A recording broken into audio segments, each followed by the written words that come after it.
Olá, acupunturista! Chegou a hora então do nosso último vídeo da série 5 Elementos e eu estou aqui então para falar sobre a emoção, o espírito e a personalidade do elemento metal, tá bom? Então espera aí que eu já volto.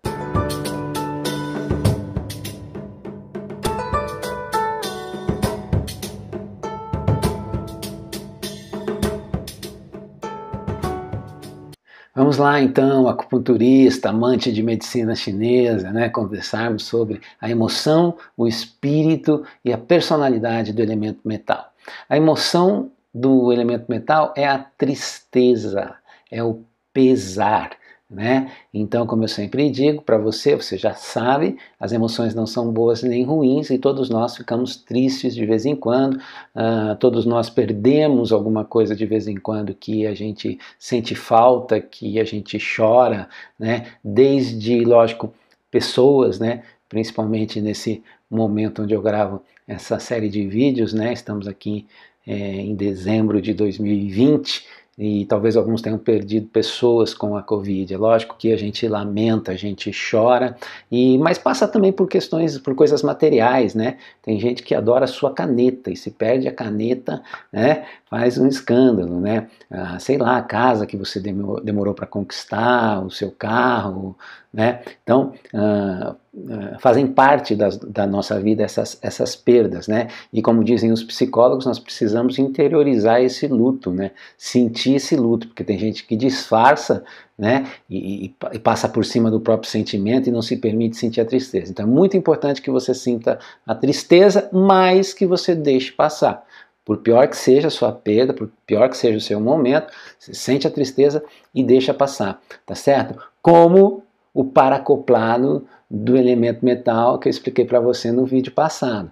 Pulmão, que assimila, né? E intestino grosso, que elimina. Então, teve alguma coisa que te provocou tristeza, você assimila, você sente, você elabora, mas você deixa passar, tá certo? Então, essa é uma maneira saudável, digamos assim, de lidar com a tristeza. Quando ela fica, ela pode provocar problemas nas estruturas relacionadas ao elemento metal. Pulmão, intestino grosso, a pele, a olfação, né? Então a tristeza pode afetar essas estruturas e essas funções, tá bom? Qual é o espírito do Fei? Fei, F-E-I. Fei em chinês é pulmão. Qual é o espírito do Fei? É o Po, P-O. Né? É o que a gente chama de alma corpórea. Nós temos a alma etérea, que é o Hun, H-U-N, que é o espírito lá do elemento madeira, que é o espírito alojado no fígado. Alma etérea, Hun, e nós temos agora aqui o Po, alma corpórea, alejado não, opa, desculpa, né? Alojado no pulmão, tá certo? Então veja, é muito importante o trânsito desses dois espíritos na nossa vida, né? A alma etérea, essa que nos dá conexão com aquilo que é espiritual, né? Os chineses dizem que é essa alma que sobrevive à morte, né? Um conceito muito próximo aí do conceito cristão, né? Então nós temos essa alma que sobrevive à morte, e nós temos o Po, que é a alma corpórea. Qual é a função dela? Ela nos dá autopercepção. Tanto essa coisa de saber quem somos, o que a gente gosta, o que a gente não gosta, nossos defeitos, nossas qualidades, até o nosso próprio corpo, sentir o corpo. Você sabe que tem gente que sente muito o corpo, né? É até bom, porque às vezes a pessoa começa a sentir uma dorzinha, algum incômodo, vai no médico e fala, ainda bem que você esteve aqui agora, porque dá tempo de tratar, né? E tem gente que não sente muito o corpo, as funções, e aí às vezes fica até meio complicado. Então quem que nos dá essa autopercepção é o Po. Tá bom? Alma corpórea, percepção da matéria.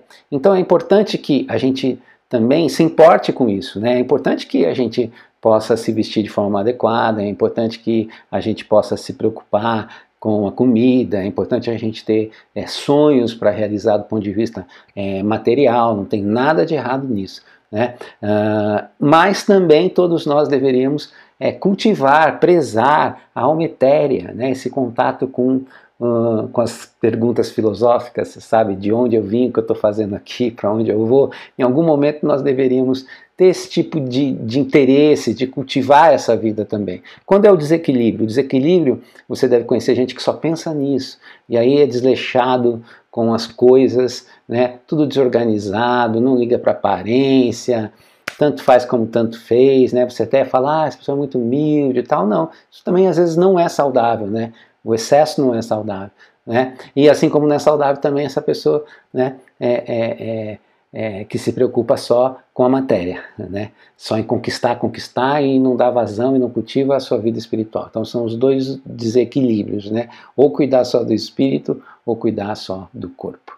E a personalidade metal. Como que é essa pessoa que tem o predomínio do metal em termos de personalidade, né? Ela não é aquela pessoa adaptável, né, e determinada do elemento água. Ela não é aquela pessoa afetiva, calorosa do elemento fogo. Ela não é aquela pessoa acolhedora, né, do elemento terra. E ela também não é esse líder, né, do elemento madeira, não tem essas características. Como que é a personalidade metal? Ela é uma pessoa mais reservada, ela é uma pessoa mais na dela, ela é uma pessoa um pouco mais rígida, né? Mas ela também é uma pessoa muito organizada, né? É uma pessoa que se dá o valor, e por isso que às vezes você vai confundir, às vezes, essa pessoa metal com uma pessoa, sei lá, metida, né? Alguma coisa assim, ou distante, ou fria.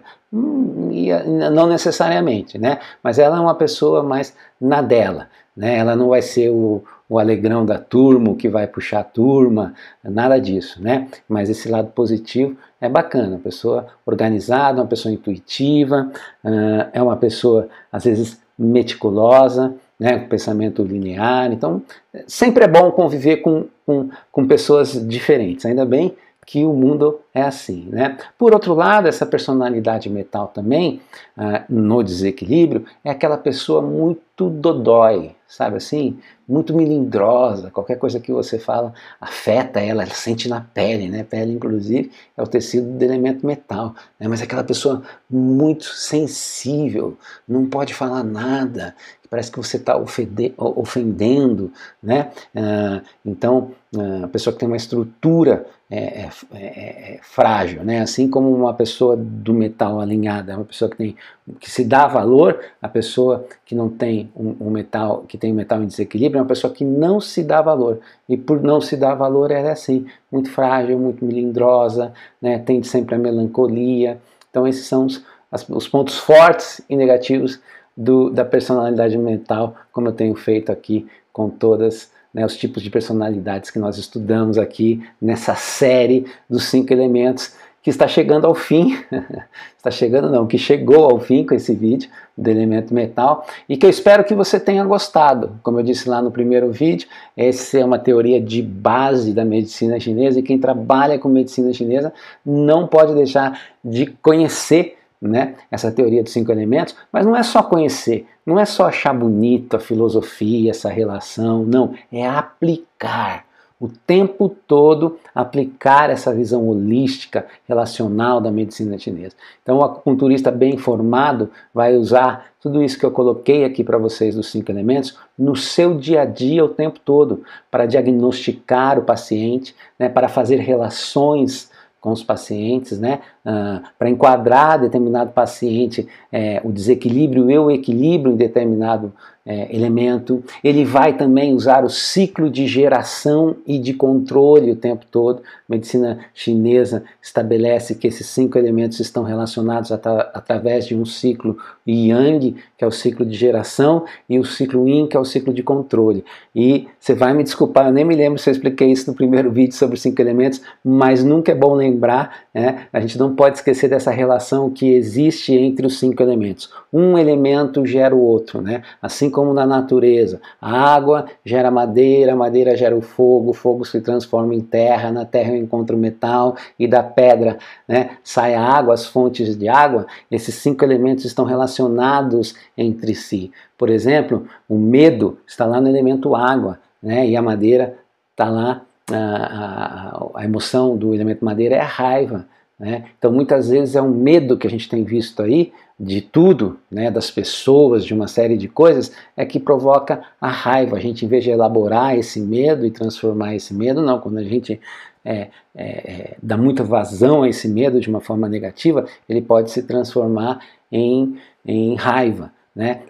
Existe também um ciclo de dominância que a gente fala, né, que a água controla o fogo controla o metal controla a madeira controla a terra controla a água. Assim como você vê na natureza, existe essa relação entre os órgãos, entre as vísceras, entre as emoções, entre os sabores, entre as cores, uma controlando a outra, né? O medo do elemento água controla a alegria e a euforia do elemento fogo. Então essa relação, para nós que praticamos medicina chinesa, é muito, muito importante. Então é isso, né? Como eu disse para você, a minha pretensão foi dar essa geralzona aí nos 5 elementos, para lembrar um ou outro acupunturista, né? Eu acho, como falei também no primeiro vídeo, eu acho muito interessante quando você tem diversas visões, né? Por diferentes pessoas, diferentes professores, diferentes autores. Isso é muito rico, muito produtivo. Quando eu comecei a fazer medicina chinesa, eu percebi isso, né? Não existe só uma linha certa, só um método certo, só um livro certo, só um professor que sabe tudo. Não existe, embora tenha gente aí querendo passar essa ideia de que sabe tudo, de que se você estudar só com essa pessoa, só nesse livro, só fazendo esse curso, você vai ser o melhor de todos. Não, o interessante é você poder conhecer um pouquinho de cada um, porque cada um tem um ponto forte, né? Cada um tem uma visão interessante. Por isso que eu espero que até para alguns acupunturistas aí mais experientes, alguma coisinha desse vídeo possa ser útil para você, nem que for para lembrar algumas coisas que você tinha esquecido. Tá bom? Então esse foi um trabalho aí que eu fiz com muito carinho para vocês que nos acompanham aqui no nosso canal no YouTube. Papo de Acupunturista. Eu espero vê-los sempre por aqui, porque eu sempre vou estar gravando um vídeo para vocês aí, dividindo um pouco o que eu sei da medicina chinesa com todos vocês. Muito obrigado por ter acompanhado essa série. Se você chegou na metade da série aí, vai lá no começo, né? Então, como eu falei, tem um vídeo de explicação do conceito. Depois começa elemento água, madeira, eu segui o ciclo de geração, né? Água, madeira, fogo, terra e por último agora o metal. Espero que você tenha gostado. Muito obrigado pela sua atenção. Tchau, tchau.